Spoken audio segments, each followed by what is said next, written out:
Hey, so we're talking about why Trump is so bad, live streaming on TikTok and on YouTube.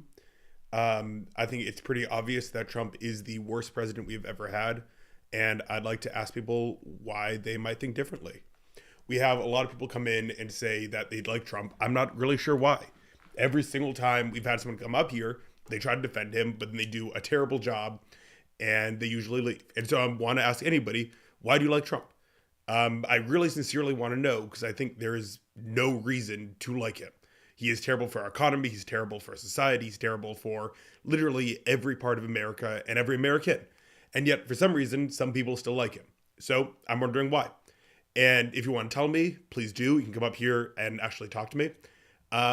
Surprisingly, not so many people want to do that, probably because they know there's no good reason to support Trump. Usually, when I'm actually talking to people, they end up just saying that whatever, they like him just because he's him. They don't actually need a good reason, any data or statistics for why he's good. They just like him because he's him. And I know that he creates this cult of personality, of course. That's not a good reason to like him. Just because he's the president doesn't mean he's a good person.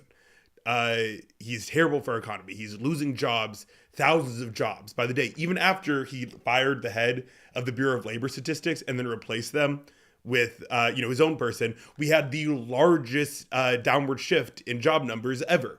Please give me some likes so we can get people on here who actually want to debate. If you want to join, come on up. What is going on, you? I don't know what your name actually is. My name is Alex. Hey, Alex, what's going on? Trump is good because he did tariffs. Do you like the tariffs? Yes, Why? because more money. Okay, you're joking, right? Like you're laughing here. No, Okay, so more money for the government. Where does the government get that money? from the tariffs. From the tariffs, and who's paying the tariffs? Because the billionaires are so nice, basically, that they're paying them. They're just trying to help us poor people. Okay, you don't understand that. Oh yeah, my bad. You're so right. I'm an idiot. I know. The- Okay, yeah. you understand that the billionaires are actually the good people, and okay, I have like a new thought process that I think should be implemented, right?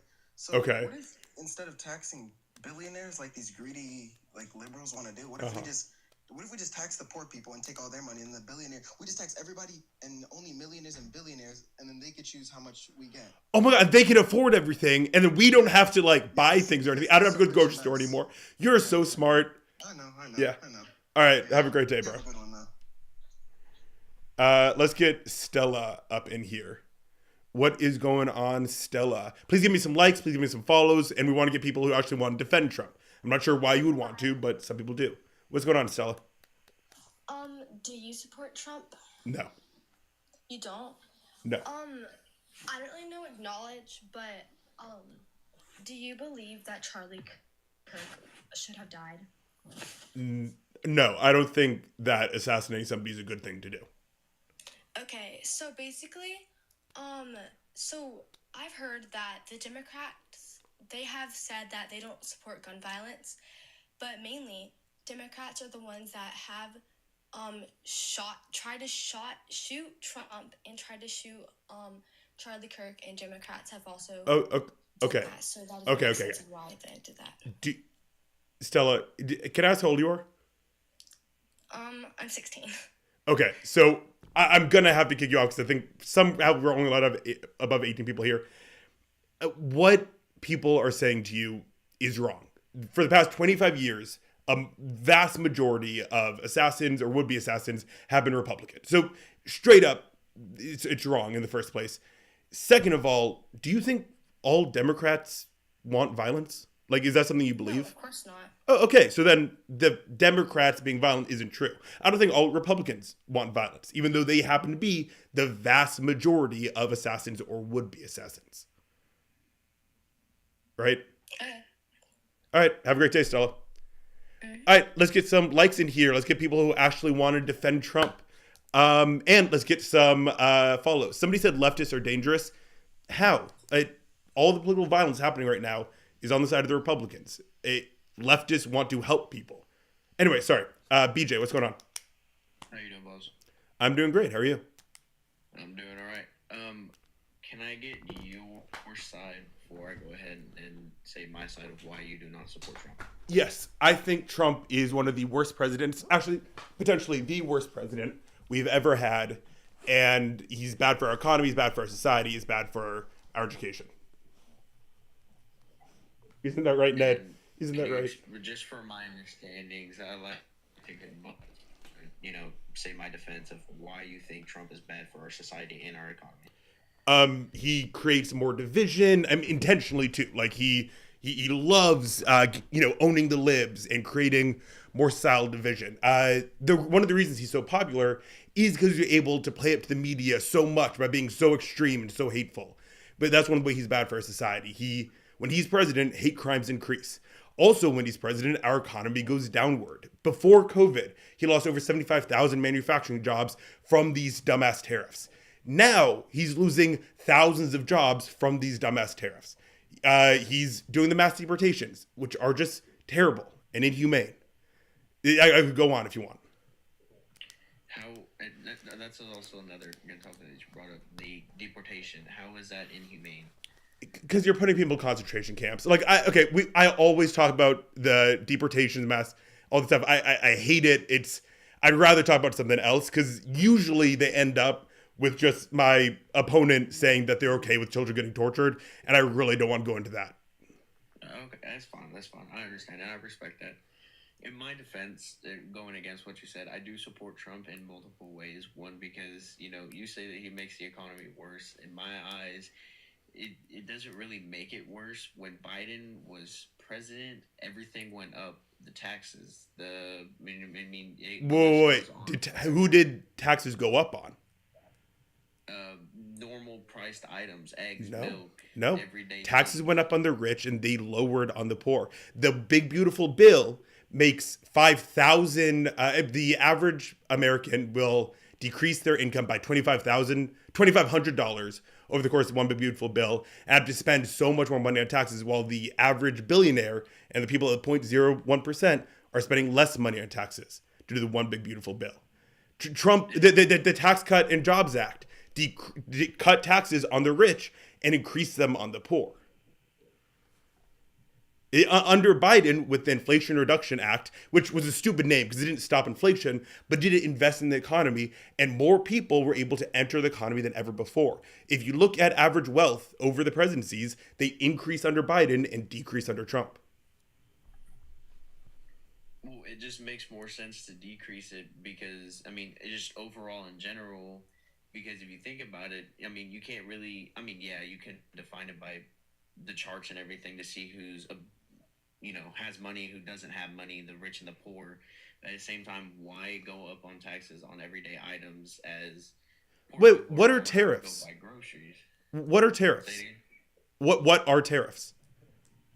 I'm not gonna lie to you. I really don't know. I don't go. They're straight up just taxes on imports. They are literally just increasing the prices of goods. That's what Trump's main economic strategy is to do, to increase prices on your goods. That's all they do. Biden was reducing tariffs on what people need to buy and increasing taxes on the rich. Trump is just increasing taxes on you and making things more expensive. Also, can we get some more likes in here so we can get some more people in? Sorry, go on.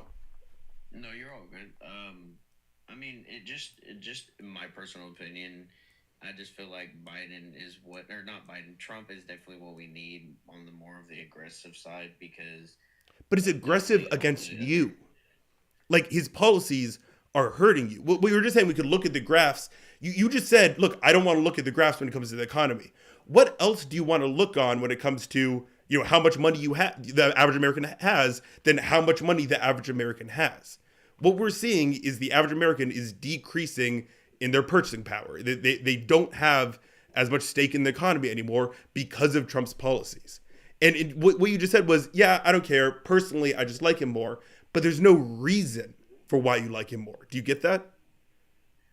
It makes it feels. Not make it feels, but it's just the way he is aggressive on most stuff going on right now.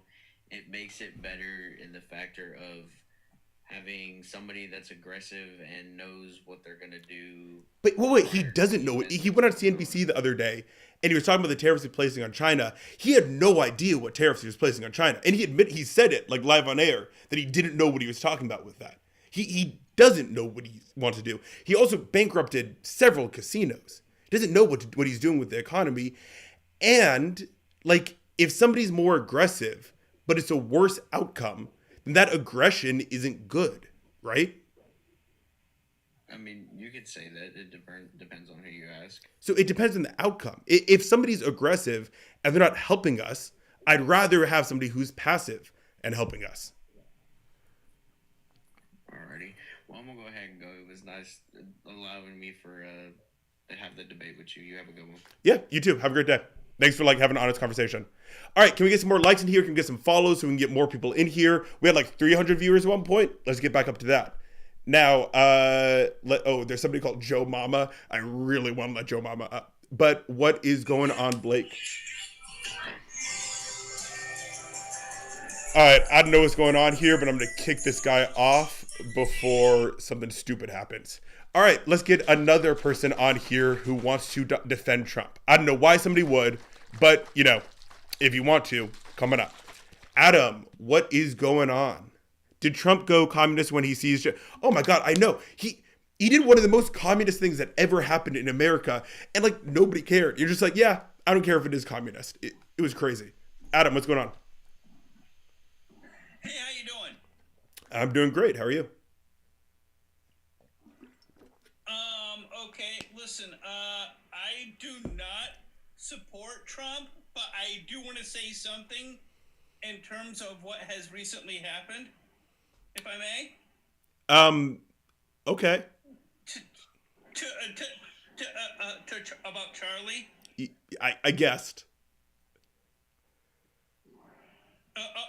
Okay. All I'm saying though is that he had a family. He was also a human being. I'm not defending Trump or anyone. All I'm saying is that people have made this spectacle after the unaliving of saying yes and cheering for him, but in reality, that makes them no better than Trump supporters for cheering that. Nobody... That makes them no better because due to the fact that everyone should treat others the way they would want to be treated, no matter what and no matter who you are. So... Am I right? No, I agree. Political violence is bad.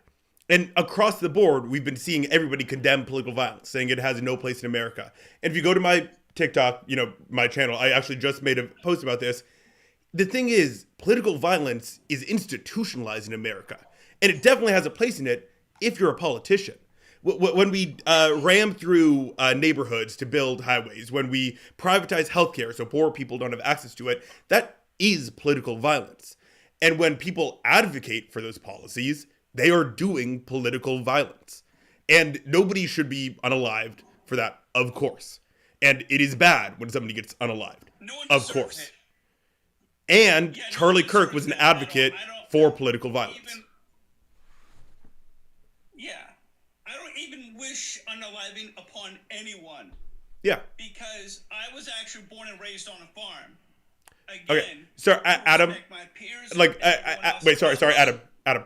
I appreciate you coming up, but I'm going to move on to somebody else who does want to talk about Trump. Is that okay? Okay, I'm sorry. Oh, you're totally good. Have a great day, Adam, okay? Hey, you too. I'll follow you. I appreciate it. And everybody else follow me. All right, we get Joe Mama. Finally, we get Joe Mama. Please don't be an insane person, Joe Mama. What's going on? What's up? Nothing much. Do you support Trump? 100%. Why? Are you like a copycat of Harry? You just spoo MSNBC, CNN. I don't watch MSNBC or CNN. That's all I hear coming out of your mouth. Some of the points might be the same because we're talking about true things, but I just don't watch them regularly. But why do you support Trump? That's what I care about. Because he's getting illegals out. He's making America safe, cities safe. I love tariffs. You love tariffs? You love paying more for goods? Billions and billions back to pay off our deficit. Wait, sorry. Somebody said Timu Harry. That's messed up. That's screwed up. You have to give me a like for that now. That is. Anyway, sorry. Why do you like tariffs? Because it's fixing, I won't say fixing our economy, but it's fixing our deficit. It's not. Our deficit is higher than it was last year or the year before. You realize that, right? See, you think because you come in soft and you're probably educated that your words are truth. They're not. I've learned this from your lips. You think you can say, oh, it's this, it's that. Oh, wait, okay, wait. I'm sorry. Joe Mama. If things were so good by your side, then why didn't you win the election? Because Biden was a bad candidate and Kamala Harris wasn't able to differentiate herself from him. Now, wait, Joe, chill. Because you just said, like, you liberals, you're educated, you think you have facts, whatever. Is there anything I can say? Like, could Trump not be a good president in your eyes? Is there a world where you could see, facts and say, yeah, I was wrong, Trump isn't the best? It depends where those facts come from, but yes. Oh, okay, great. Then we can have a conversation. If I see something, and I doubt I will because there's been years and years to put it out. If I saw something on the Epstein list, yes. Okay, great. Now, there's a very valid concern here. Why wouldn't he release those anyway? But I want to keep on economics because, like, going to the Epstein list, that's kind of just, everyone knows that. Yeah. But you said that you like that he's decreasing the deficit. Is the deficit decreasing? From my understanding, there's billions going into it, so it's impossible for it not to be. I know there's spending going up because things are different now, but it's kind of equaling out. We're not adding to it. In fact, we are. If you look up the deficit with the numbers they published, it is increasing, even with all of these Doge cuts that, by the way, are cutting things that are some things that, like, whatever, but it's also cutting things that are critical to our country. It's increasing the deficit because, like, the national parks, they're profitable, and yet Trump cut their funding. The National Institute of Health and all these science programs, that is great for this country, just not only for the health of our country, but for the economy. And Trump cut that, which means our economy suffers, which means our revenue suffers, which means our deficit increases. His policy is bad for us, and it is increasing the deficit. Huh? No, he cut the corruption in those policies. What corruption? What can do? How much money has the Trump family gained from the presidency so far? $4.5 billion. That's how much the Trump family has gotten from the presidency so far. He got $1 billion jet from Qatar, and you think he's not corrupt? That's not for him. That's for America. That's an American jet. It wasn't given to him to drive home and put in his Trump one parking spot. Joe, come on. If Biden got a jet, would you be okay with that? If Biden got a jet from a foreign country, would you be okay with that? If it was given to the American people, yes. All right, whatever. He's still got $4.5 billion off this presidency. But see, you're still a Harry, whatever his last name, Tyson is. Sisson. Talking people. Seriously, I don't watch Harry. Do the same things. Nothing you're telling me is any different than what I've heard for the past. Well, sure, but look, you said that you wanted the deficit to go lower. The deficit isn't going lower. In fact, it's increasing under him. And you should. Joe, give me 1 second. I'm sure people have said that to you because that's the obvious response to what you're saying. If you're not taking that in and understanding that you were wrong about that, that's on you, not on me for giving you the only response to your argument. No, because see, you're making it sound like you're the only bearer of truth. Why can't I look up the facts and see it myself? Please do. Look up if the deficit has decreased. You'll see that it hasn't. Like right now, look up if the deficit has decreased. You'll see that it's increased. You can give me your point of view and what you think is happening, but you can't talk to me like you're trying to brainwash me and say that your facts are Look it up. I'm look. You came on to here. You came on to here to talk to me. Please look up. Please look this up and see that I'm right about this. The deficit is increasing under Trump. See, the bad thing about you people and the way you do things, say you are right. Say you are right. Okay. Because the way you guys act, the way you guys put it out, the way you just hate one man, why would I believe you? Because all you do is spew hate. You have never said one thing nice about Trump and what he's doing for America, how he's cleaning it up. But he's not. Trying to give America back to the people. He's not doing. The reason I'm not saying good things about him is because I don't believe there are good things about him. If you could show me a good thing, I would say that. But he is increasing the deficit, which is one of the main things that you put up. He's also not. I don't believe that he's cleaning up our cities or making them safer. That's just not true. And by sending the National Guard into the cities, I think that's an actively bad thing. See, that's what I mean. There were in Washington State or Washington D.C. there was murders every fucking day. There hasn't been a murder in 12 days, and you're saying that's not better. I saw that stat. If that's true, look, I'm glad that there are fewer murders. Sure, but I don't think sending the National Guard into our cities is a good thing, regardless. Well, when you have liberal district attorneys, liberal mayors, liberal judges that don't do anything. No, wait. I'm sorry. They do stuff. Like in Baltimore, when we had very progressive policies put in place to actually solve poverty, that's when we saw crime decrease. In D.C., crime has been decreasing for years because we've been doing more progressive actions. In many of the cities that Trump's trying to take over right now, like taking out cashless bail, that is worse for our cities. That creates more crime. God, you guys people are ignorant. Okay, look, Joe, I appreciate you coming up, but I'm going to let some more people come up here. Okay? Come back another time. Okay? Oh, all right. Bye, Joe. Can we get some more likes in here? Can we get some more follows? Let's get this going some more. All right. Now, who wanted to come up? Steve the Tire Man. What is going on, Tire Man? J-Man, Libs love screwing. Oh, my God. Libs love skewing facts. Show me what fact I've skewed. What's going on, Steve? Hey, Ben. First of all, can you hear me okay? I'm driving. I don't want there to be too much noise. I'm really sorry, man. I'm not going to let you up, or driving that's dangerous. But please come back when you aren't driving, okay? I'm just listening in my earbud. I would love to. It's okay. I'm still just not going to do it. Please come back when you're not, all right? I hope you have a good day. All right. 7. What is going on, 7? Let's get some more likes in here. Let's get some more follows. I have 6 hearts. I didn't ask for any of those, but I'd appreciate more if you guys want to give them.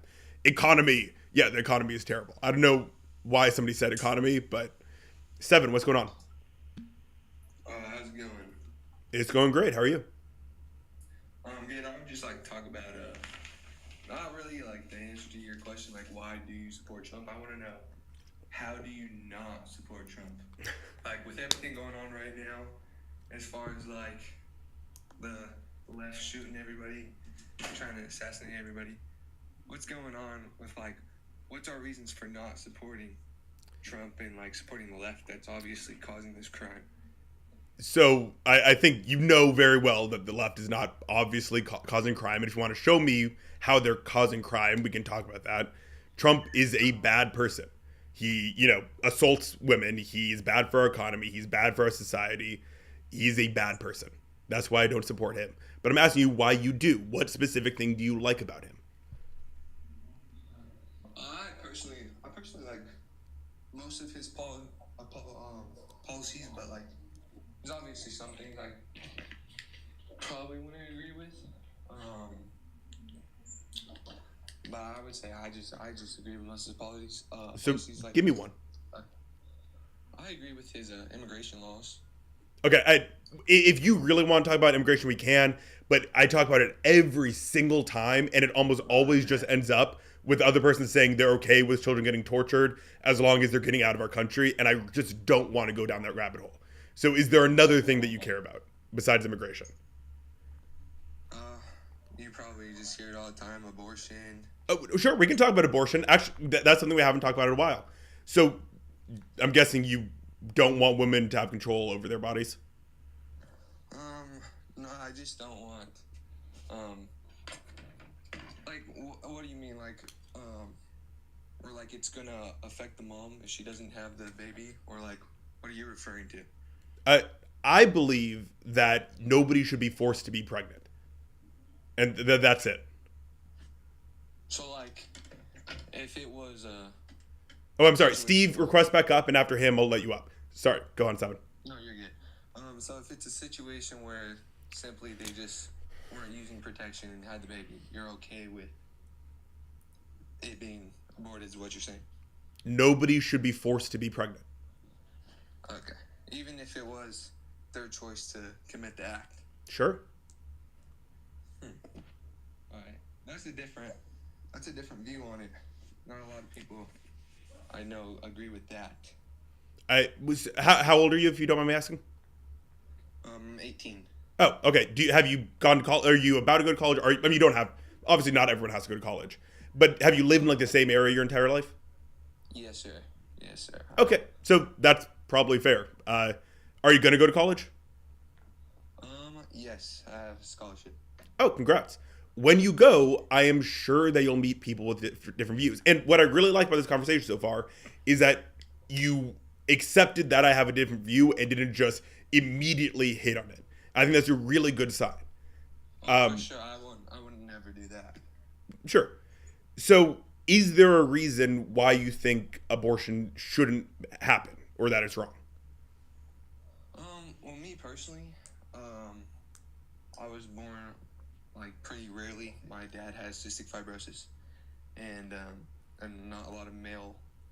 I was actually the first born on the West Coast from a cystic fibrosis patient, and just knowing how special a life can be in the world, I just feel like it shouldn't be taken away through parents' like mistakes. You know what I'm saying? Sure. And so I'm guessing what you're getting at is that every fetus is a life, and that because someday it could be like a full baby, abortion is wrong. Is that what you're saying? Yeah, along those lines. Yeah. Sure, but here's the thing: it's not I understand what you're saying, but just because something has the potential to be a baby doesn't mean that we give it as many rights as everything else, or that we take away the mother's rights for it. If I have a parasite, it is legal for me to get rid of that parasite. And not that a fetus is a parasite, but if anything is taking over your body, you have ultimate control over your body, and you have no obligation to sustain anything else with it. Yeah. I hear you. I just see differently, man. That's all. Would you vote? Okay, so you see differently, but you don't seem to think it's abhorrent that I don't. So would you vote for a system by which women are forced to maintain that pregnancy? If it is no harm to the woman, yes. It's her job to define whether or not they're being harmed, right? It's whoever is being harmed's job to define whether they're being harmed. Like there's no, we can't define whether they're being harmed by that. Yeah, I just mean like if there's gonna be a failure, or if a mother's losing her life because of this baby, I could see where easily, okay, we can work on that and save the mother's life. You know what I'm saying? Sure. And that's like my agreement to where I would think abortion would be the right thing. Sure, but in that case, you're advocating for forcing women to maintain a pregnancy unless they'd be dead otherwise. Also, we see so many instances of doctors being scared off by these kinds of really restricted laws to where they don't want to give people the healthcare they need because they're scared of getting prosecuted. Like an ectopic pregnancy where the baby just would not survive. There have been instances where doctors don't want to perform an abortion on that, which is entirely justified. Like there's no question about whether it's good or not, because these laws restrict their ability to do healthcare. And so these laws have unintended consequences. Even if like you want to stick to this moral framework where, you know, every potential life needs to have all the rights possible, okay, but then you're taking away rights from other people. Yeah. I hear you. I definitely understand where you're coming from for sure. Okay. Well, you know what? I appreciate you having a real conversation with me, and I'm excited to see you, meet new people and learn, see different ideas.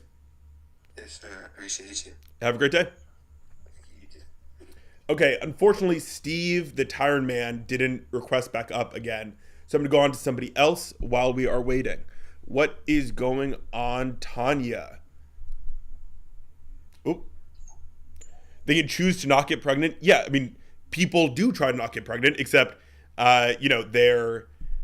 Steve is coming back.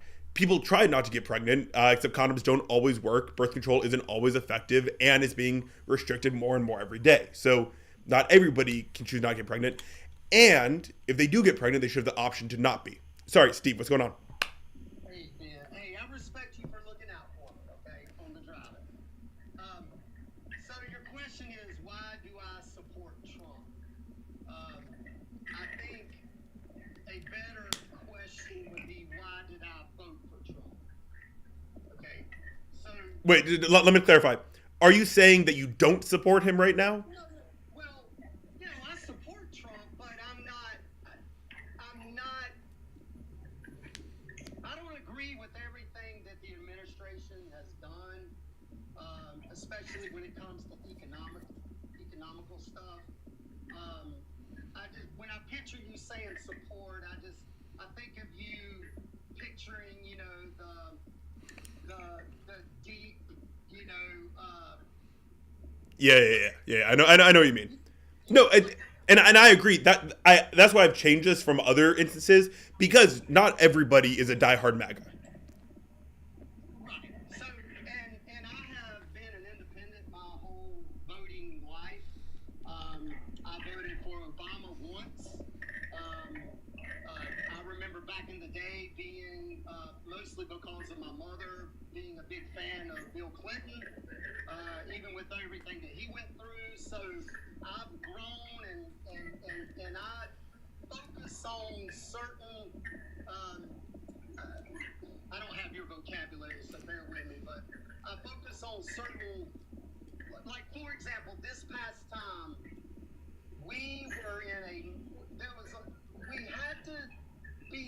there had to be some concern about how many people were coming into this country that we had no idea who they were, okay?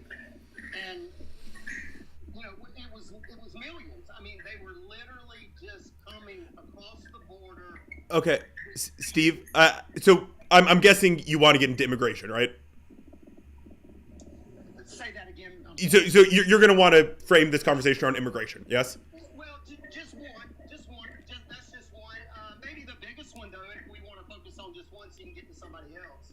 Well, as I've been saying, every single time I talk about immigration with a Trump supporter, it usually ends up with them saying children being tortured or put in concentration camps is justifiable because of illegal immigration. And I just don't want to get into that. So is that where we're going to go with this? Yeah, no, let's don't go there because I disagree with you labeling it as concentration camps and torture camps. Have you seen them? Have you read the humanitarian reports? I've seen them. I don't. What about you? So you think that it's just that way in every instance? I mean, you It doesn't matter if it's every instance. Any instance is unjustifiable.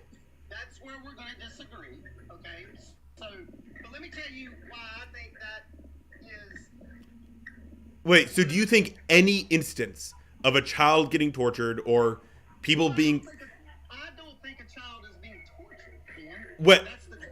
When your father is ripped away from you and put into a concentration camp, that's at least mental torture. When people, even when children are getting tortured, when people are getting tortured in these camps by not getting the medical attention they need, or being put in endless hours of solitary confinement, or being put in overcrowded cells with no medical attention, that is torture. You are being a hyperbolist right now. Have you read the Human Rights Watch reports? You are exaggerating. You are Wait, have you read the reports, Steve? I've read and seen many things. I know this. I know that whatever they may have to struggle through until they can get back to the country that they're from is a lot safer than coming across the border and God knows what is happening to them. Oh, wait, okay. The danger of coming across the border has nothing to do with how dangerous Trump is making it to be in America. And let's stick on the point. If you've read the reports, then you understand these people aren't getting the medical care they need. Then you understand they're being put in solitary confinement for ridiculously long periods of time, or being put in overcrowded cells. See, this is the thing is that this is why I want to move on from these little small details because you and I are not going to. No, I'm sorry. Those aren't small details. They are when it comes to the big picture, Ben. Because number one, you're exaggerating. Okay, you are. How? You know you are. It's just like a while ago you mentioned that you made it sound like Trump was personally given a jet for his personal use, that it was going to be hit. You did that on purpose. You did that. You know you did. You know good and well that jet was not given to Trump's family. If a foreign country gifts him a jet, even as for the no, wait, I'm sorry, wait. The way they are spinning this, the way they're spinning it is by saying it's for the American people. I don't care. If a foreign country gifts us a jet, that was a bribe. Like, that was absolutely Qatar trying to get favorable policy from Trump. I was really hoping that you were not going to be this, I don't know what the word to use, but you're not being steadfast. Honest. You exaggerate. You're not being honest about that plane. It was gifted to us. There was nothing in return. We can't necessarily say that. We don't know. I'm saying that Qatar gifting us a plane, and again, I don't think it's gifting us. I think this is a spin that Trump's trying to give you is a bad thing. But again, look, I don't want to talk about the. But Ben, you specifically said to your audience that it was. You made it sound like it was gifted. Yeah, and I believe that. I believe that's how things happen, and the Trump spin is that it's gifted to the American people, which I disagree with. See, I really thought you were going to be different, but you're not. You're just going to. You're the type of person, Ben, that believes everything you hear on one side, but you don't believe anything you hear on the other. There's no way you're the type Steve, of person that would never find some middle ground. You're not. Steve, that's not true. Wait, Steve, please. Are you an open border, or do you believe that the border should just be wide open? No. Okay, so if we Now, when was the time when we had the most immigrants leaving the country? Do you know? It's when we had revolving door policy before Clinton got in and then neoliberalized our border policy. When we made it easier for people to come in and then get out of the country legally, that's when we had the least visa violations. That's when we had the least illegal immigrants coming in. That's a different conversation, Ben. No, wait. Sorry. That's the most important conversation to have when we're talking about illegal immigration. For so many Trump supporters, when they talk about immigration, I know they do like legal immigration. I know they're not racist. And there are a bunch of Democrats who aren't willing to give that. When we're talking about this illegal immigration, Trump is saying that he wants legal immigration, he just doesn't like illegal immigration. That's not true, because he's defunding the ways that people can get in here legally. He's letting immigration attorneys become immigration judges with no actual experience. And what he's doing is closing the ways people can get in here legally, which makes more people want to stay in here illegally or get in here illegally in the first place. When we had what's called the revolving door policy, where getting in and out was fluid, that's when we had the fewest people trying to stay in here illegally. And so ensuring legal immigration is one of the most important conversations we'll be having when talking about illegal immigration. Does that make sense? But when they came in, Ben, we knew who they were. Yeah, it does. But when the last 4 years they came in, we had no idea who they were, Ben. So we have to stop illegal immigration, and the way to do that is by ensuring the legal immigration system is running smoothly. When we take immigration court judges out, when we take away funding from them, that's when the legal immigration system fails, and that's when more illegal immigrants come in.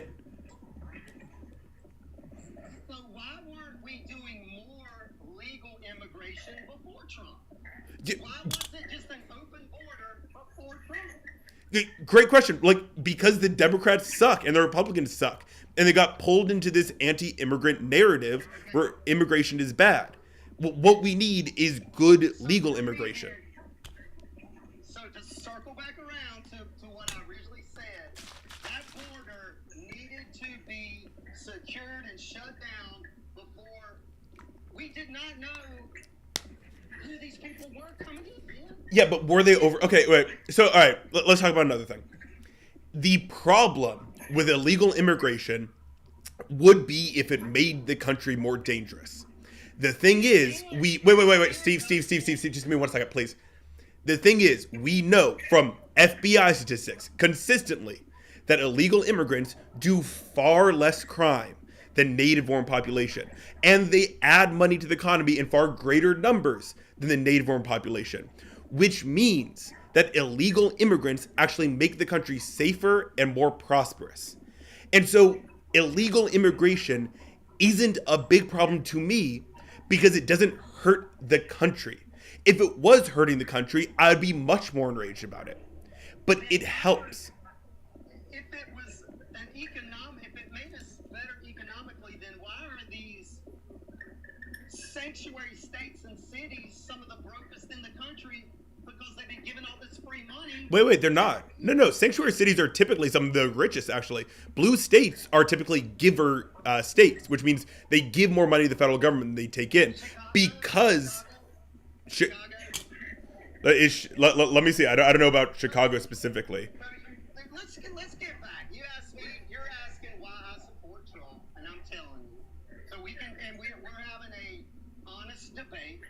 We're reasonable people. We're going back and forth. It's reasonable for me to want the border closed, and let's not let anybody in the country that we don't know who they are. That's reasonable. Okay? It's reasonable for you to not want anybody to be put in any type of confinement, and I get that. No. Wait. I'm sorry. That wasn't my position. My position is that they shouldn't be put in these concentration camps. I mean, they keep calling them concentration camps. I mean, and that's fine. Oh, wait. Sorry, 1 second. You're right.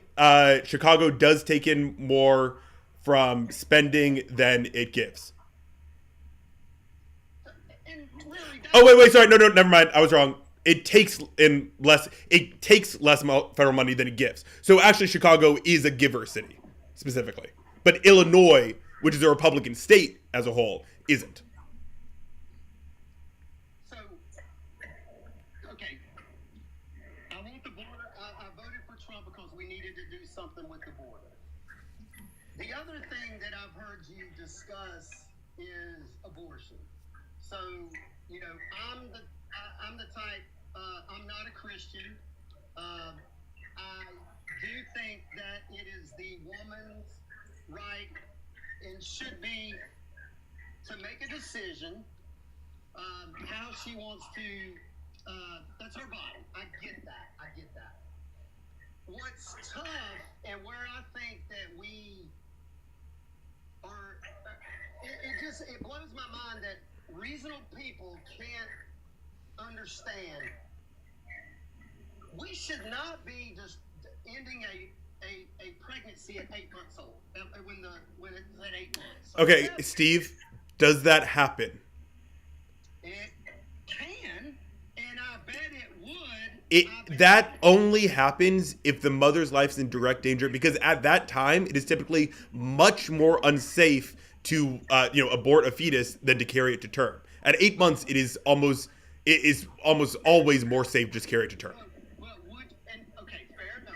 But would you agree that there have been politicians that have said, and I won't be able to reference who it was I can find it, where they said that they should have the right, whatever, up until the time of birth. No matter what. No questions asked.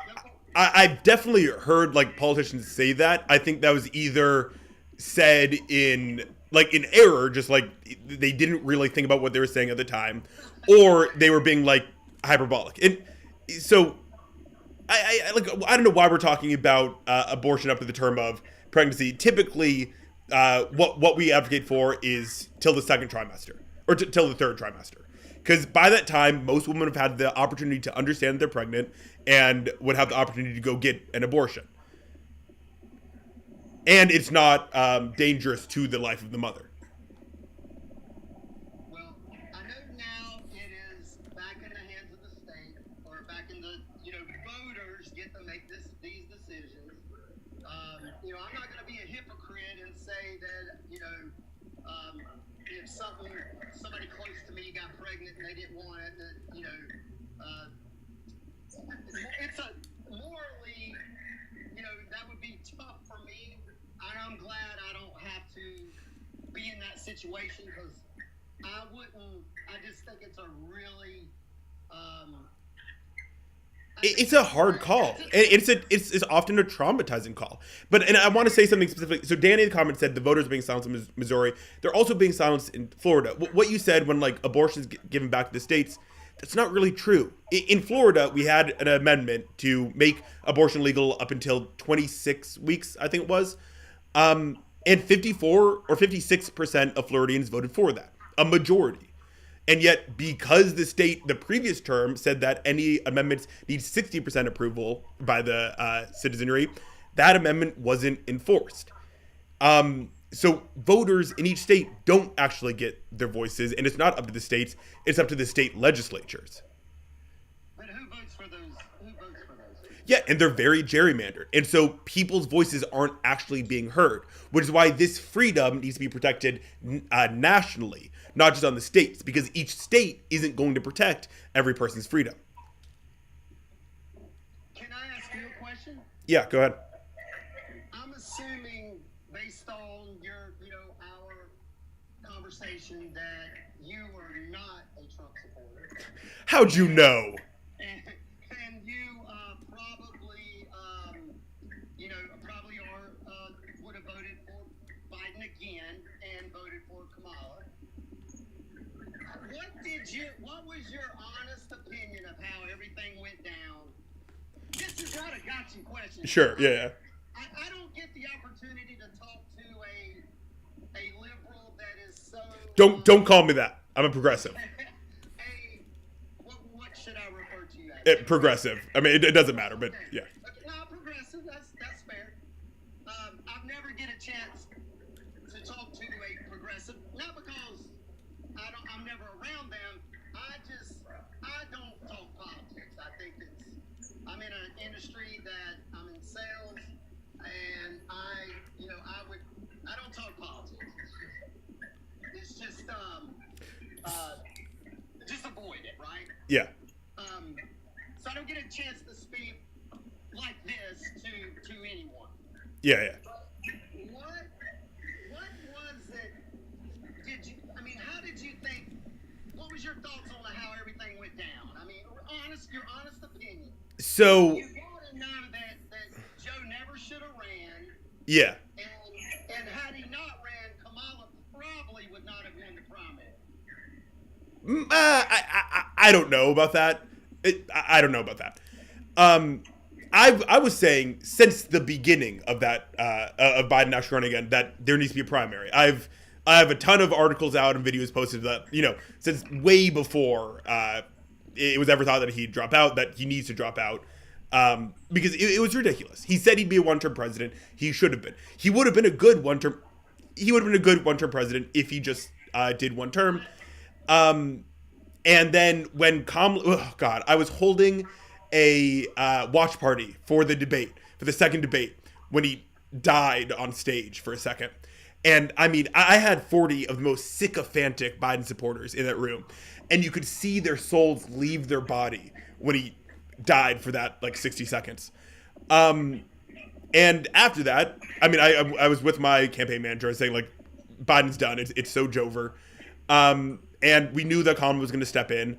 And I didn't like that because, you know, for all the Democratic reasons. And if we're saying that we need to be supporting democracy and we're fighting for democracy, when you don't actually do democracy, that really undermines your message. But Kamala was fine. Like, she would have been a fine president. And when she started off, I was amazed by how well she was doing. I mean, with her social media, with, you know, how much support she was getting, it was incredible. And then she just stuck with Biden. She didn't differentiate herself at all from him. And she said the only thing she'd do differently is put a Republican in the cabinet. I thought that was the stupidest thing she could have done ever. I think if she went with real strong policy, she had a real chance of winning. Instead, she just played to what Pelosi and the Obama people were telling her to do and went mainline Democrat. She went Republican light. And when you have Trump, nobody's going to vote for Republican light. So I think if they went with real progressive policies and went strong with a campaign centered around Kamala, not just Biden too, she might have won. Yeah, they were set up pretty good. Somebody influenced that you know, obviously was a mistake. And then one Yeah. more thing, if you don't mind. Yeah, uh-huh. You were talking about the tariffs. I'm in an industry that has been affected by the tariffs. Uh-huh. You know, we're working through it. You know, when you look at it on paper, I can see where the end result would be positive. Initially, here it's not. Well, the whole idea is to get more jobs back to America. Yeah, but is that going to happen? Like, we see jobs decreasing because the economy struggles when goods are generally more expensive, which is all tariffs do. There would definitely be some. Well, I don't know. I mean, we're working through these tariffs now between the manufacturers and the shippers and everybody. The retailers, everybody's working together to absorb. Yeah, but that's an added burden to the economy. It restricts the flow of trade and capital. Possibly. Whoa, okay, I'm sorry. Wait, Steve. That's not a possibly. That's just what that's the goal of tariffs. It's like what they're meant to do. You do not know yourself either, but you're speaking very matter-of-factly when you're really just guessing as well. No. I'm sorry. I study economics. That's what I do. Tariffs simply increase prices. Their goal is to protect. The goal of tariffs, the only time they're effective, is when you're trying to protect nascent industries in the country, when you're trying to protect up-and-coming industries. The tariffs that Trump are doing are so broad-reaching and so generalized that they attack the entire economy. And when prices rise across the entire economy due to these tariffs, that cuts off imports for many businesses, which makes products more expensive for many businesses, which has knock-on effects throughout the entire economy. The last time these tariffs were tried, back in 2019, when Trump did them again, we lost 75,000 manufacturing jobs because that's what happens when you do tariffs. 100 years ago, when they were tried, that's what caused the Great Depression to be as bad as it was. Broad tariffs are bad for the economy. Specific tariffs meant to help nascent industries can be good. I don't mean any disrespect, but some of the, so-called economists have been some of the, I can't think of his name, but there's been, y'all wrong a lot. Everything that you put out is I'm not going to say it's a guess, but it's a formula that, and you're taking in, factors that you assume are going to happen, but you don't know. Like the industry I'm in. Steve, you're absolutely right that oftentimes economics is an art more than it's a science, and the way you can use it can muddle the waters or something. Tariffs are just an economic concept, and so like there's a difference.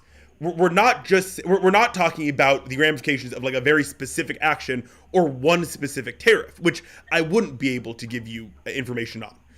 But these huge tariffs that cover every country on Earth, and like 20% or more from almost every country on Earth, we can say specific things they will do. And like, it's not just me. The private equity firms and hedge funds are all saying the exact same thing, because all tariffs do are raise prices. And when you raise prices, people can't buy as much. And that's just true. Like, there's no intense economics inherent in that.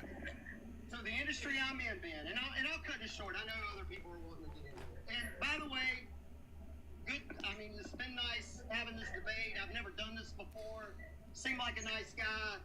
I bet we could be friendly neighbors. So I respect you for what you're doing. I wish I had the courage to do what you're doing. I appreciate that, and I'm going to let you talk again, sorry. But I just want to say, especially in this time, especially before it happened, the past 2 days, I think this is incredibly important. Because when you look for compassion and understanding, you'll find it. That's right. That's right. And it's all how we speak to each other. If I come at you hard and disrespectful, you're just going to give it right back, and then nothing gets done. But well, I done lost my thoughts. I'm sorry. But no, it's okay. But you were talking about the industry that you were in specifically. Oh, yeah. So Yeah. the industry I'm in, thank you. The industry I'm in is very global. The manufacturing is everywhere. It moves around a lot. Like it can be built in one country one month and in another plant in another country the next month. So what do you call that? It's not flexible, but I forget what the word is. But Yeah. So a lot of the products that were being built they weren't China. They had already been moved from China, but maybe Vietnam, Thailand. A lot of those products are now being shifted to North America. Okay, now I'm not saying necessarily America, but North America. Some is coming back to the States in a few of the larger manufacturers that already have plants here in America. And that's what they do. They have plants here in America where they build their premium product where they can say stamp made in USA, and then their second tier product, they don't care where it's built because that's just all about the price, and so they ship it somewhere else. There has already been some manufacturing shifted, and I hope it's going to be more, because that's just going to translate to more jobs. In my particular industry, I can't speak on anything else. I'm just saying my industry. Sure. It's not, you have to have people doing it. Yeah, so you're giving me like anecdotal evidence about like this one case where the tariffs have shifted jobs back in the country here. Great. But like as you're yourself saying, that's anecdotal evidence, and what we see across the country is that we're losing jobs and prices are going up because of these.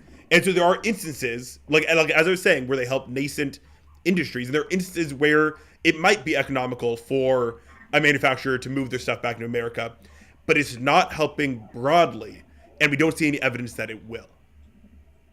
Gotcha. Well, I'm following you. I'll go and watch some of your videos. I'm sorry your viewer count went down so much while we were on. I'm sorry. You're good, Steve. It's all about talking to people, and I appreciate you coming out here and being so honest with me. Have a great day. All right. Have a good one. All right. 1, 2, 3, 4, 5, 6, 7, 8 wanted to talk to me. I was gonna end the stream, but oops, did I just kick them accidentally? Oh, sorry guys. Anyway, let's get on more people. Nicholas Ramsdale, what is going on? Let's get some likes and let's get some follows in here. Steve was right. We did have a lot more viewers before, and I'd like to get that back up to like 300. That'd be nice. So please give me some likes and some follows or some hearts. That'd be crazy. But Nicholas, what's going on? Why do you think we should have abortions? What's your why do you think that's... I think we should try to have the maximum number of freedoms, and if there's a reason to restrict a freedom, then we take that on. But until there's a reason to restrict it, things should be you should have the freedom to do something. But like the only reason you should ever have an abortion if you're raped or have a medical Okay, issue. okay. Remember, there are people on here, and language can be triggering to people, so just be aware. And I don't think it's our place to tell people what they can do with their bodies. But then why does the man have to deal with the problem after he creates it? The problem. You sound like a teacher. What? What does that? What does that even mean? Get the right to leave then because he doesn't want the kid. No. Okay. Are you talking about support, like giving? I don't know why I'm like flabbergasted by this. I've never heard this conversation. Are you saying that because men have to give child support that abortions are wrong? No, abortions are wrong because it's a living thing. Okay, so let's just stick on that point. Well, I don't know why we'd go into any other point. I only want to talk to you about the main reason you believe something. I don't care about any of this auxiliary stuff. Well, that's why I support Trump, is his ideal on it. Which is abortions and immigration. Okay, wait, let's stick on abortion because whatever. So you think that we should restrict the freedoms of people and that we should force women to maintain pregnancies in general? If you decide to do the deed, you have to deal with the consequence of it, unless sure, pay for an abortion. That's dealing with the consequence of it. You're forced to do it, or you will die if you have the kid. You made the decision. So what? You can make the decision to pay for your for what happened and pay for the abortion. But you decided to have it. So and start life. First of all, a lot of people tried to prevent themselves from getting pregnant, and it doesn't always work. So in those instances, under your logic that you just said, it would be okay for them to get an abortion because they didn't mean to have the kid. But even if they did mean to get pregnant, I mean, if you do the deed, you know there's a chance you can get pregnant, even if you try to prevent it. Even when you said there is a chance, and you should know there's a chance. When you do it, you go in knowing that is a possibility. Sure. And let's say I'm playing baseball in my backyard, right? And I know that there's a possibility I could throw the ball through a window, right? Yes. Yeah. And so I'm taking that into account. And then I say, okay, if I do throw the ball into a window, I'll have to pay to get it fixed. Yes, because you. Okay, so if you made the decision to have sex and you know that it's possible to get pregnant, you can make the decision to pay to get that mistake fixed. But a window isn't a life form. That window isn't going to grow up to do stuff. That window isn't. Neither is that fetus unless the mother takes extreme precautions to ensure that it is. Still, it's not right. It's a living life form. If so you're going to die from having it, you should have it. For you, that's okay. Like, if you get pregnant, you're like, I don't want to get rid of this thing. Sure, go ahead. But I don't think anybody is obligated to let their body be used as, life support machine. Which is basically what you're advocating for. You make the decision when you do the deed. You knowing that there's a chance you might get pregnant. Yeah, but if I go in my car, I know there's a chance I get into a car crash. That doesn't mean I'm okay with dying because of that. That means I want to be taken to a hospital if I do get into a car crash. There are different ways of getting out of any problem that you create for yourself. What you're saying is that the only way is by carrying this thing to term. And I'm saying that that's not okay for you to dictate what people have to do because nobody is obligated to use their body as a life support machine. Obligated to pay child support. Yeah, because that child is a living thing with agency in the world. A fetus isn't a living thing with agency in the world. It is entirely dependent on the mother's body for life support, and you're never obligated to give your body as a life support machine. But you did that as soon as you decided to do the deed. Yeah, but I drove a car and got into a car accident. That doesn't mean I'm okay with dying. That means I want to be taken to a hospital. That's two different things. Doing the deed and knowing there's going to be a life form coming out of it, you can't just go and kill the life form. Not saying it's alive yet or has a functioning, but it is alive. Well, okay, if you're not saying that it's alive yet, then your argument doesn't make any sense. It's a life form. When it's okay. Sure. And that will have life. It has life. Like, we don't have to get into it will have life. It might have agency, but it has life. Or at least when it starts self-replicating, blah, blah, blah. I think the whole idea of like, is a fetus a living thing is a red herring. Even if it's a living thing, even if it's already had experiences and already had agency, if it is reliant on your body to be a life support machine, you are never obligated to use your body as a life support machine. Like, even if you knew that it was a possibility. Hurt your leg, you made a decision to hurt yourself. Did you not? If you purposely jumped on something that you knew you were going to break your leg on, now are you going to say that you didn't make the decision? That you got hurt? Yeah, and then you fix your mistake. You can't fix your leg. You can let it heal. Yeah, you go to the hospital, you let it heal. If you have another medical affliction, like being pregnant, then you fix that. But it isn't fixing it. What? You're just killing something off. If that's how you want to define it, okay. Look, if that's how you want to define it, okay.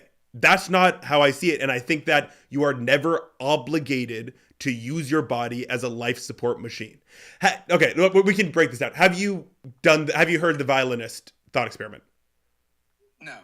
Okay, so in the violinist thought experiment, you're driving your car, you crash into this world famous violinist. The fact that he's a violinist doesn't matter.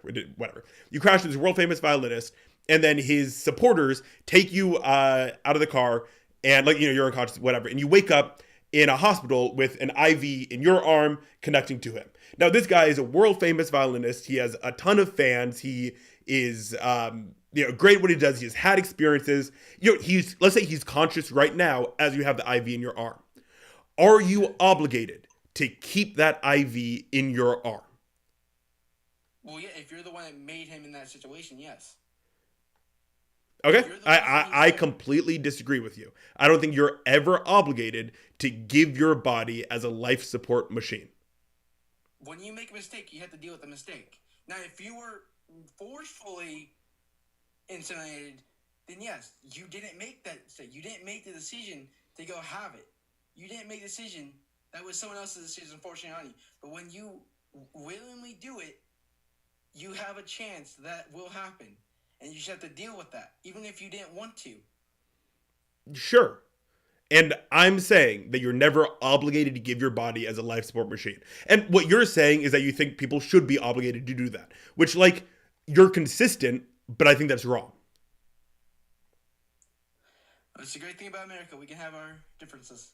Sure. And I think it's bad to enforce your opinions on someone else, which is what Trump does, and which is what Republicans do, and which is what you're doing by advocating for abortion bans. Well, yeah, because it's wrong. You make mistakes. Sure. The dad has to pay child support.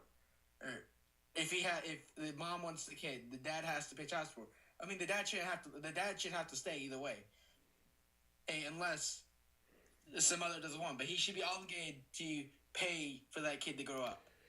When the kid has agency, when it's a real being in the world, then yes, there are different circumstances that apply to it. When it's just a fetus, then there are different circumstances that apply to it.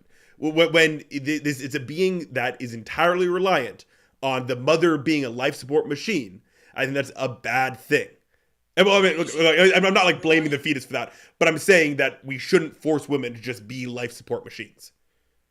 But wouldn't you say the baby, if after the baby's born, if you just leave it, it will die?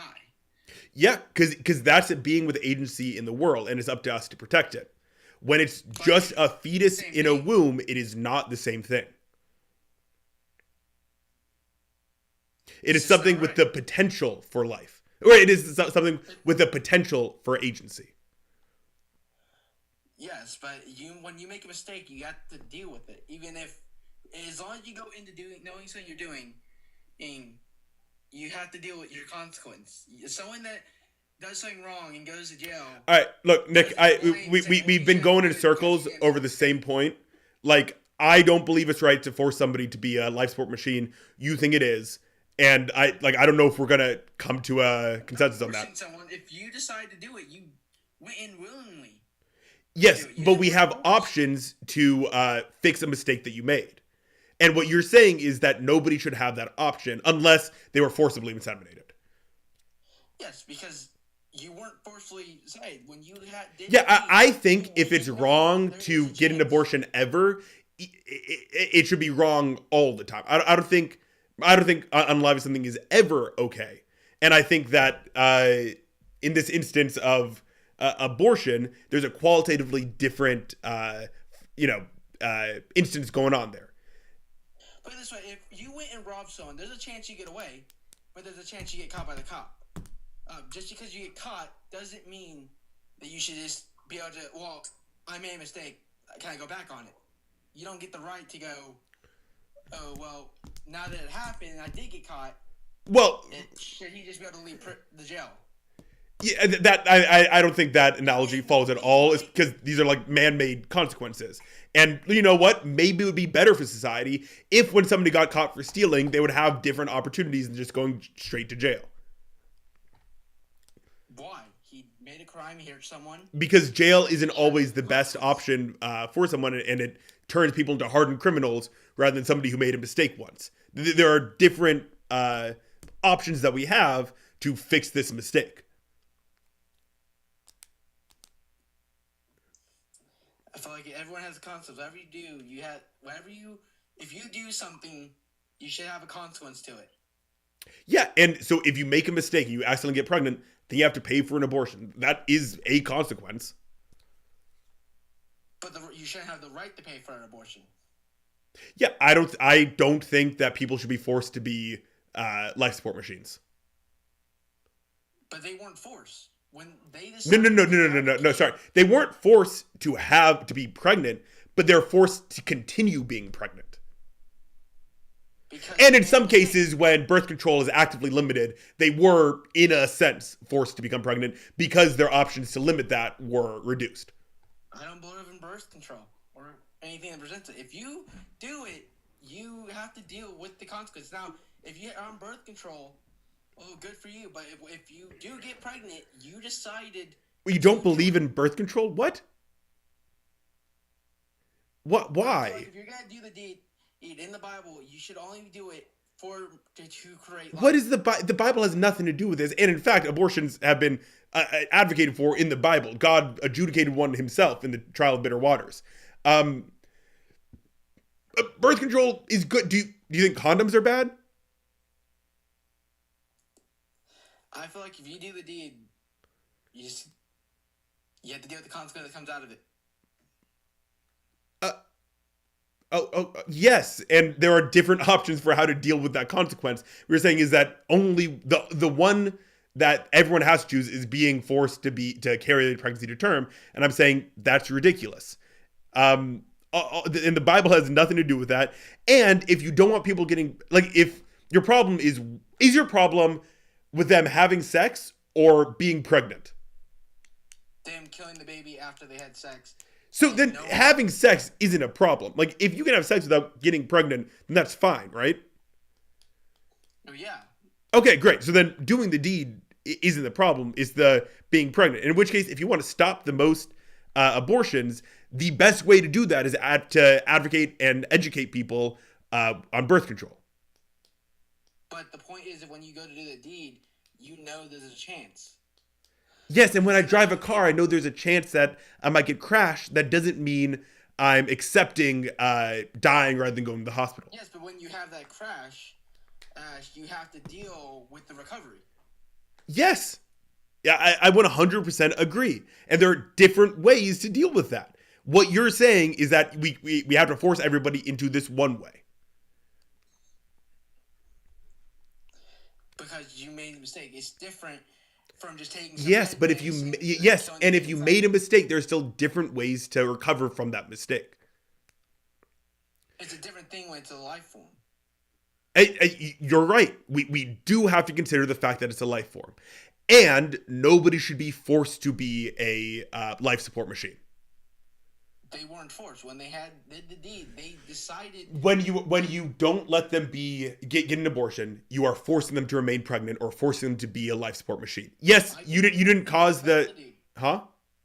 I didn't make them get about the dude. Sure. You didn't start the chain of events.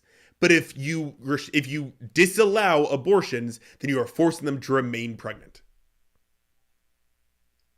because they decided to do it. Yeah, but as we agreed, having sex isn't the problem. It's what your problem with is ending a pregnancy, which is like fine. We can have that discussion, but them deciding to have sex doesn't mean that the abortion is wrong. Like that just doesn't flow. That doesn't follow. When you, I think if an abortion is wrong at all, it's always wrong. Abortion is wrong only if you decide willingly to go into it. All right, look, Nick, we've been going in circles forever. I appreciate they were having like an honest conversation with me, but we're just not going to agree on this point. Okay. All right. Why do you think Kamala would have been a better president than Trump? For an almost infinite number of reasons. But I'm going to let you go. I'm going to get somebody else on. If you want to come up at a later date, please come back up, okay? All right. Well, all right. Bye, Nick. All right. Can we get some more likes on here? I think this might be one of our last people. Let's go with Kay. What is going on, Kay? If they are going to get in. Oh. I won't be like this last caller, I promise you. He was fine. We just kept going in circles. I don't know how you don't have gray hair. The epitome of why this country is so stupid is your last 2, 3, 4 callers. I'm not a Trump supporter if you haven't figured that out yet. So I'm only going to take like 30 seconds of your time. The reason most of these callers you have, and I've heard some other lives, they are so uneducated and so misinformed that it just boggles my mind how people come on here and they don't look up information and they just spew anything that comes out of their mouth. I know you maybe can or can't agree with me. You don't want to piss off a lot of your followers. I get it, but it blows my mind, man.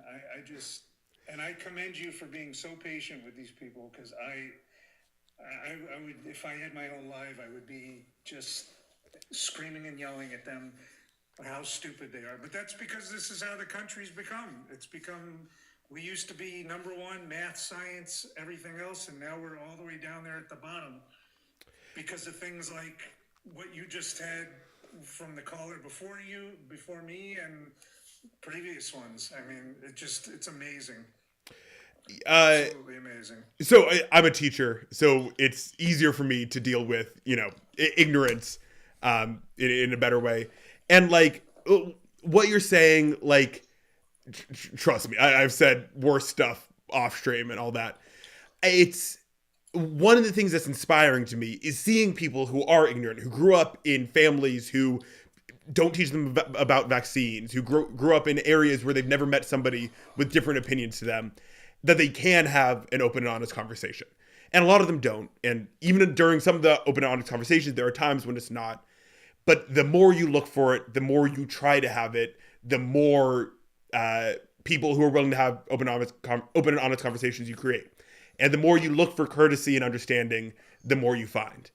And especially now, I think it's even more important to go into these looking for courtesy and understanding, Right. But you can't even, you can't have an honest conversation with a lot of these MAGAs because, they think don't know what you're talking about, that you're just hating on Trump because you just want to hate on Trump. But there's facts. We have the facts. We know what he's done. We know between the things that he's done and been accused of. He's not accused of these things because they want to, throw him out of office. He's been accused of these things because they've happened. Yeah. I mean, you go back to certain individuals, the Harvey Weinsteins of the world and the Bill Cosbys of the world. These are people that have been convicted of things because they were brought through a court of law, went through the judicial system, and they were found guilty. But no matter what, it's like the supporters that he has, no matter what he does, and automatically, unfortunately, at what had happened the other day with Charlie, automatically he's picking, well, it had to be the radical left, we don't know that. We don't know what this guy's beliefs are. This 22-year-old kid that's been charged, we don't know what his beliefs are. We don't know if he's a radical left, a right, in the middle, an independent. but he automatically just jumps to conclusions and assumes that it was somebody on the other side. It had to be someone on the, you know, we don't know that, but he just jumps to those conclusions consistently because that's how his brain works. Yep. If he still even has a brain in his head, unfortunately. But I just wanted to throw that out there. I was listening to you for about the last hour, and it just boggles my mind how some of these people think. I can't stomach it. I can't figure it out. But I think that's why our country's in so much trouble right now because of things like this. I mean, and I commend you for being a teacher to even have to put up with that 5 days a week with students, you know, that are probably similar to what you have on your live. Actually, I think I have one of my old students on here right now. Yeah, I appreciate what you're saying to me. And yeah, I think our only option is to assume good faith, and even when it's shown that it's not, to act in good faith regardless. You know? Right. Absolutely. All right. Have a great day, Kay. Thanks, you too. Appreciate it. Yep. Oh, and we have one more guest request from Zeke. What is going on, Zeke? Hello? Zeke is still there? Okay, I guess Zeke is not here anymore. Oh, I hear you. Okay, Yo. Hi. Hey, Zeke, what's going on? Why do you support Trump? Going good. I just had a quick question for you. I just wanted to play devil's advocate here. How many weeks should an abortion be allowed, and how do you determine that? Typically we go until the third trimester because that's when it ends up being more unsafe for the mother than not safe. I think that when we look at an abortion, it's not about how alive is the fetus, because then at that point, if we just care about if they're alive or not, then, you know, up from 1 second would be wrong. I care about not forcing the mother to be a life support factory. Sure. So you're saying up to third trimester. So wouldn't so you're not going based off of the viability of a fetus, or are you? So viability of a fetus is typically what like we actually want, and so that depends on the person. That's why I say typically until the third trimester, because that's when almost every fetus would be viable, and that'd be by the time that every person should know that they're pregnant and would have had the opportunity to get an abortion. Okay. All right. Fair enough. You're cut out right now. I don't know if you just left, but you're on mute too. Oh shit! Sorry, I'm just in the car. I'm texting while driving and everything. Oh, so, great. Yeah, that's what's going on. Well, no, there's a crash. There's like some car crash and there's a helicopter and everything, but that's what's going on. Okay. I just wanted to bring up and ask kind of what you thought about the Charlie Kirk thing, because I feel like a lot of people are so polarized about this right now, and it's very hard to be to say I'm a Democrat when there's a lot of these a vast majority of people who are Democrats are out there making fun of it and saying saying these crazy things about how he deserved it and all that. Like, what do you think about all that, people and the party, what the party has become? So, first of all, I'm not going to associate what happened with Charlie Kirk with the Democrats. I think that's wrong, and I think you know that. But I think that when we see these people glorifying the death of someone, that's bad. Violence is wrong on its face. Political violence is bad, and not just because I don't want anyone hurt, but also let's talk about self-preservation. I speak publicly about political stuff, and it's bad if that becomes more dangerous for everybody and for me specifically. I also think that when we talk about political violence, we need to broaden what we think about, because privatizing healthcare is political violence. Genocide in Gaza is political violence. Building a highway through an impoverished neighborhood is political violence. And when we say that political violence has no place in America, that's wrong, because it has a place if you're a politician and if you're institutionalizing that political violence.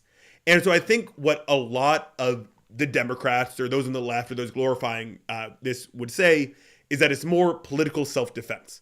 I don't think that's justifiable because he was just talking. He wasn't doing anything directly. He does hold some responsibility for the state of the world because he was an integral linchpin in getting Trump elected and in turning the American youth more, radicalizing the American youth. And so what we end up with is that an evil man was killed and the world isn't a better place for it. Shooting him, and like I'm going to end the TikTok, so I don't really care about using TikTok friendly language at this point. Shooting him is a bad thing. I think he was a horrendous person. I debated him myself. And while I typically think most people want what's best for the world and are trying to have an open, honest conversation, I see him as a liar whose goal is to radicalize the youth. And I don't think violence is justifiable. I think what people are seeing this as is political self-defense, which doesn't necessarily track. But if we want to ensure that these random acts of political violence stop happening, then we need to make sure the institutionalized acts of political violence stop happening. I find it hard to agree that, that there's institutional acts of political violence, especially in the sense of, like, what you said, like privatizing healthcare. Like, that, I feel like that alone, is worth debating. Like, it's very, very tough to say, all right, we're supporting the shooting of Charlie Kirk because... For the record, I'm not. Because the fucking government is privatizing healthcare. You know what I'm saying?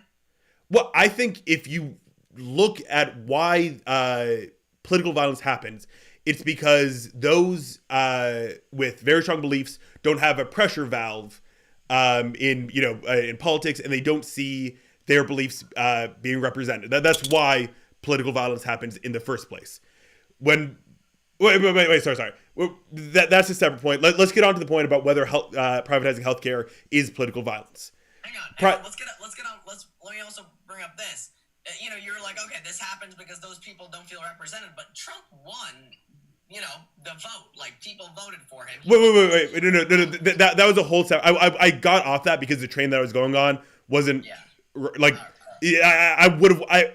We can still talk about that, but I'd want to take that from a different perspective because the train I was going on wasn't where I wanted to go. But let's stick with the first point of whether privatizing healthcare is political violence. I think violence is when you cause somebody to be hurt. Privatizing healthcare causes people to get hurt.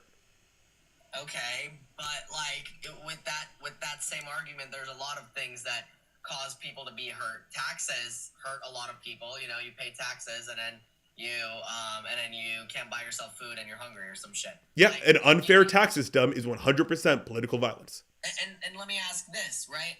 Medicine gets developed through the privatization of healthcare, right? Like research for cancer meds that costs like $1 million. 90% of all healthcare funding comes from the government directly.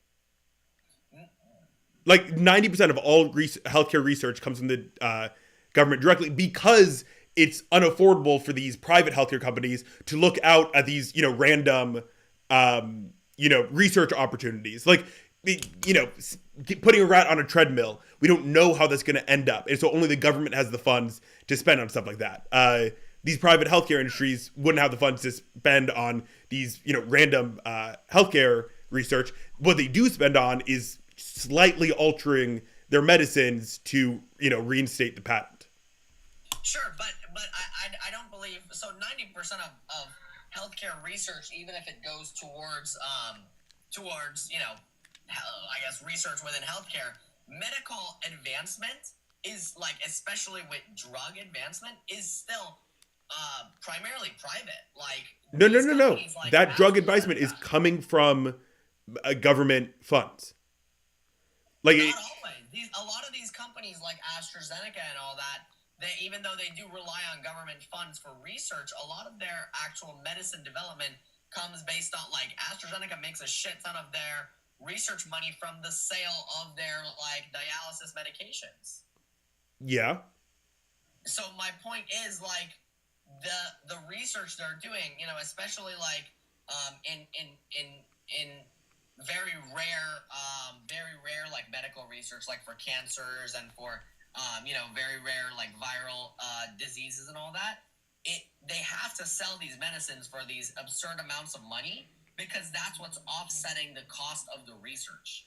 So again, that's not true. Like what we see in every single other country that negotiates with these healthcare companies, they have wildly decreased prices. The American consumer is paying for these medicines twice. Once from the government to do the research, and then again when we're actually buying the pills. The reason it's so expensive... If other countries heavily subsidize medical research, why is it that a majority of drug companies are U.S.-based and they're doing research in the U.S.? The other countries don't heavily subsidize medical research. The U.S. Well, actually, I'm not so sure about the rates to which other countries subsidize their healthcare and what the distinction with their cost of the actual medicine is. I know that the U.S. subsidizes 90% of the medical research being done by these private healthcare industries, and that we have ridiculously high prices because we don't negotiate with those healthcare companies. They are ridiculously profitable because they're allowed to just scam the American consumer. And here's the issue, though.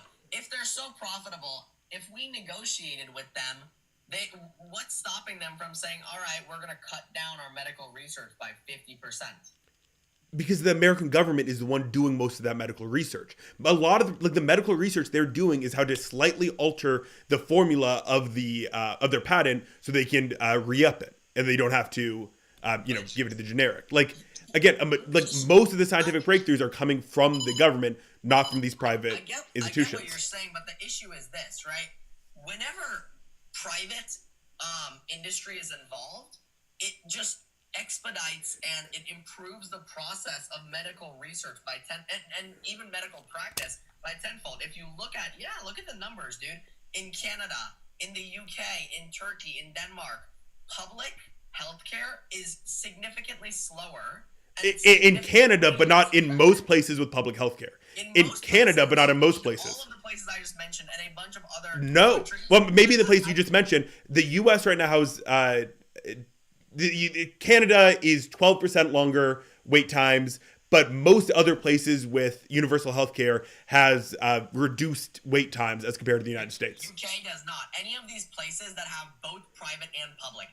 Now other places, some places that have just public, it's different because there's no other option. But like I'm talking to places like Denmark and UK and Turkey, all three of these places.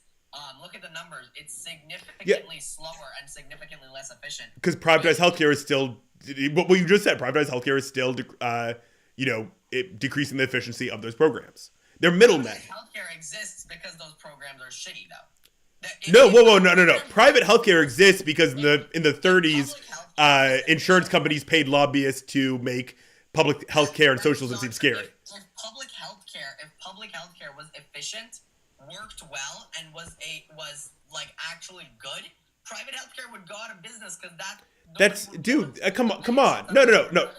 Dude, that's not true because we don't have the opportunity to just to choose public healthcare because we have lobbyists that are paying people to support the private healthcare industry. Like if we could have the public option and use that, then we could see whether or not people liked which one better. But we don't have that public option. And actually, when we do have the public option, like Obamacare, we see people go to it in droves.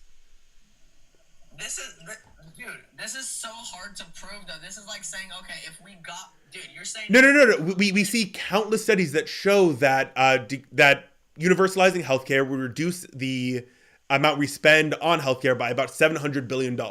Right now, doctors are 5% of the healthcare expenditure, while administration is 20% of healthcare expenditure. We know that they're just middlemen that are increasing the prices of things generally. No, so here's the issue. You're like, okay, there's these studies which are done based on okay, if we remove privatized healthcare, you are absolutely correct. We would reduce spending on healthcare. That's like logical, right? But my point isn't that. My point is if we remove privatized healthcare, we would miss out on drug advancements and efficiency of healthcare that private options have. Like literally every country that has. But we just said that private options are less efficient. The public is worse than the private. Maybe in whatever. No, first of all, the NHS is a very, like, in Britain, is a very well-respected program, and people do love it there. No, Ask any British person, the NHS no, sucks. people love it. Like, look, we can talk about, like, when we're talking... Dude, I'm dead serious. Like, look at the number. NHS ambulances respond like 60% slower or something than private. Let me look up the okay. Not like, this is why I did the whole thing. It doesn't matter whether specific people look up, but like, let's look up the NHS. What would it be? Favorability rate. Way to not be involved with NHS. Yeah, people go out of their way not to be involved with the American healthcare system too. Well, I think our healthcare is overpriced. That. I agree with you on that. But I'm saying abolishing private healthcare is the worst thing America can do. Okay, wait. So there was a 60% satisfaction rating in 2019, and over the past 6 years, with extremely conservative government that's taking away funding to it, it's dropped to 21% satisfaction. So right now, yes, people hate the NHS. Before, when there was a liberal government that was funding it, there was a 60% approval rating. Dude, that's still 60% approval rating. Do you think the American healthcare system is a 60% approval rating? Trillions on it. They were, well, you know what? I don't care about the American healthcare's approval rating as long as people are actually being treated on time. But they're. I would rather go. Wait. There's a difference between treating on time and treatment outcomes. Because we. Dead in a fucking NHS ambulance. Our treatment outcomes are worse than global averages. We spend more and have worse outcomes. Not worse than the UK, is it? Yes. It is. Look it up. Yes. Look it up. Is our outcome worse? Look it up. Yeah. Health care outcomes by country. Blah blah blah blah. Okay. No, I don't care about just spending. I want outcomes. Okay. All right. Where the hell is US on this one? Oh, here we go. Oh, Jesus. Yeah, well, it's worse performing than Australia, Netherlands, UK, New Zealand, France, Sweden, Canada, Switzerland, Germany, according to the Commonwealth Fund. While our spending as a percent of GDP is much higher. So, yes, our performance and outcomes are worse because we're spending more on administration than we're spending on doctors because we have a privatized healthcare system. So we're spending more than them, and our outcomes are worse. So maybe we should spend less. I agree with you, and we can do that through a public healthcare option. What? No, that's not how that works, dude. Public healthcare would cost more. We just agreed that it would save $700 billion. What? It would save $700 billion across the economy every single year, and I think that's $3,500 per person. Healthcare entirely? Huh? Are we going to abolish private healthcare entirely? Well, look, if you were to, like, if I was president right now, yeah, I don't want middle. Okay. No, wait, okay, stop. Zeke. Of course, we can't just abolish private healthcare. But I want the public healthcare option to be the default and the largest because private insurance's job is to put up barriers to healthcare and then make us pay to get around them. In some instances, they might be better than what a public option could afford. But a public option is definitely better as the default and universal option. Here's the issue with that, though.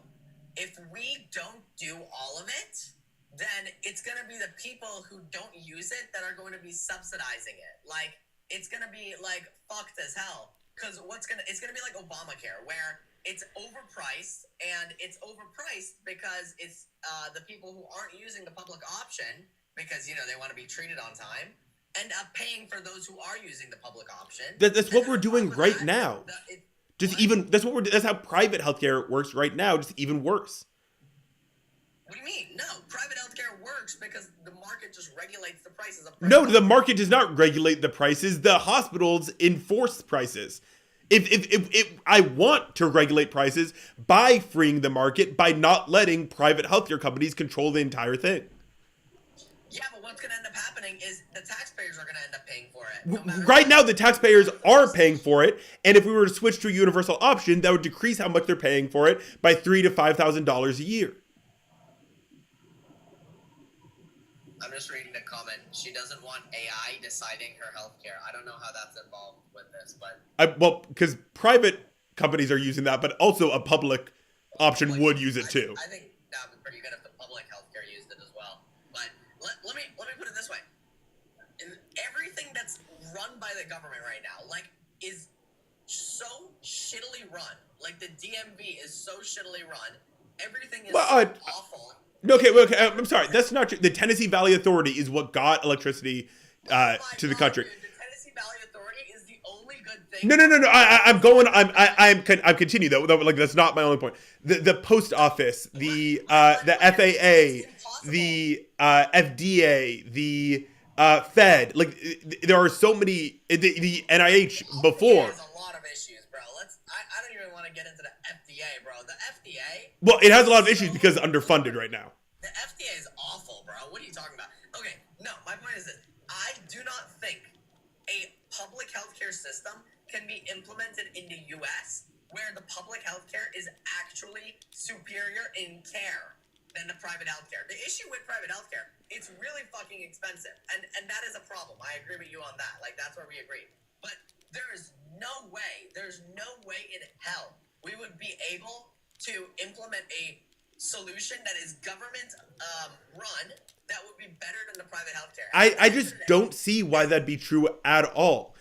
All it would be doing is decomplicating the healthcare industry. Right now, everything is ridiculously complicated because you have to spend, 20% of healthcare spending on administration to sort through all the ridiculous paperwork. My mom spends 5 hours every day, probably more, working on triplicating insurance documents because the system is too complicated, because we have these insurance companies putting up barriers to care that we have to pay to get around. If we were to just remove those barriers to care, that means doctors can spend more time on their patients and we can spend more money on care rather than administration. Also, the government runs literally every single city and they already oversee every hospital. I think we should regulate insurance companies. I think you could... That would only make it more complicated, and we already do. And because they get so much money, they're able to hire lobbyists to control our Congress so they don't actually get regulated. Well, I agree. That's something that's worth looking into. I just think a public healthcare solution run by the government is not the solution, because I think that it is, with all the other government entities that this country has created, and how bad they're being run, putting this into healthcare would be a disaster, a health disaster for the American people. Now, Look, with that being said, I think we need to regulate insurance. I think we should be spending money regulating these insurance companies. We already do, and because they have the opportunity to get so much money because they can control our access to healthcare, they have so much money for lobbyists to control the Congress who would be regulating them. And again, this argument that the government can't do anything is just ridiculous. They do so much, and they do a lot very well. And the reasons they do stuff badly is because we take away funding from what needs to be done. Like the IRS sucks now more because we don't have direct file and because they don't have the agents necessary to make it an easier process. Amtrak sucks because we're not giving it the resources it needs to actually have enough trains that run on time. But there are a lot of things the government does incredibly well, and we know that the private healthcare industry is doing this incredibly badly.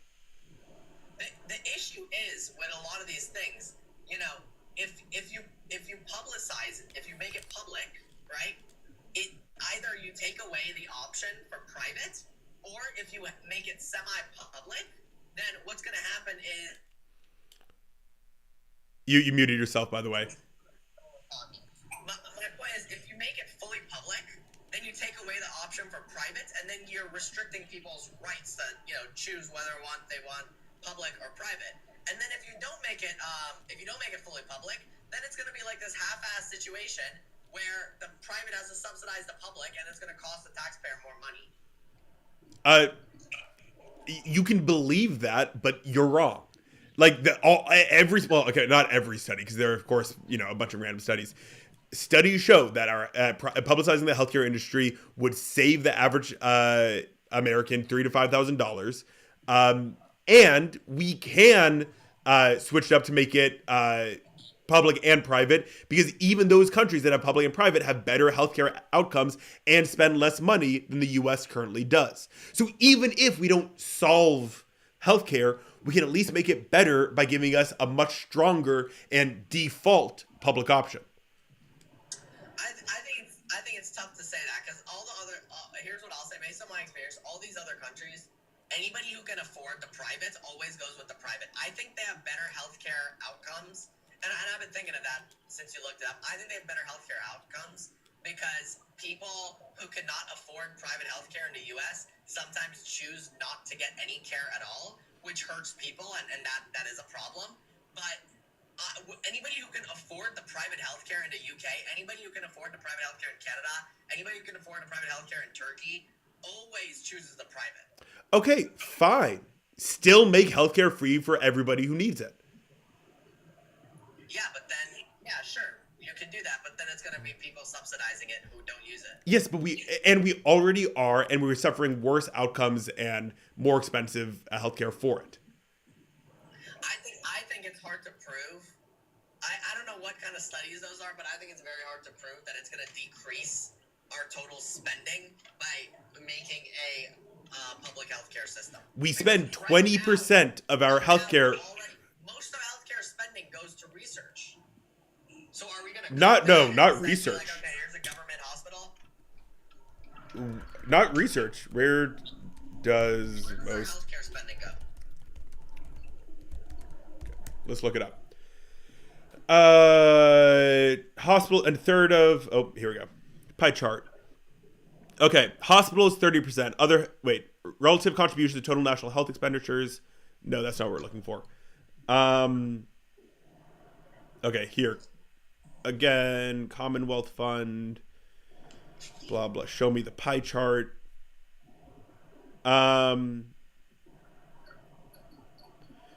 Oh, this one has different numbers than what. This one only gives us 60% of components. I don't know why. This one's saying 30% to administration, but I've never seen that before. See, that's not bad.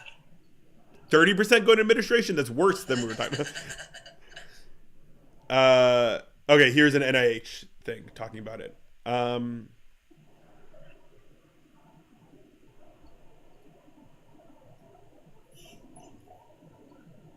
Not showing me. All right, whatever. I want to. Oh no, I can't find it right now.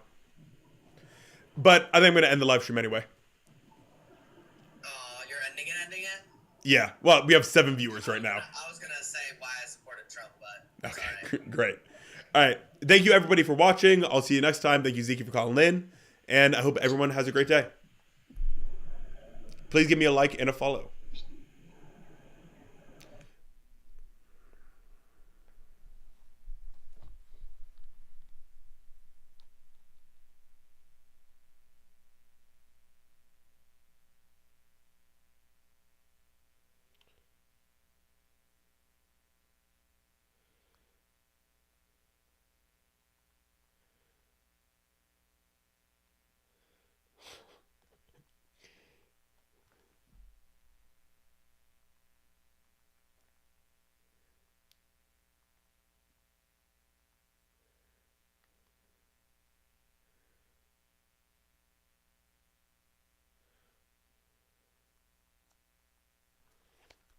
Oh, wait, I'm still live on YouTube.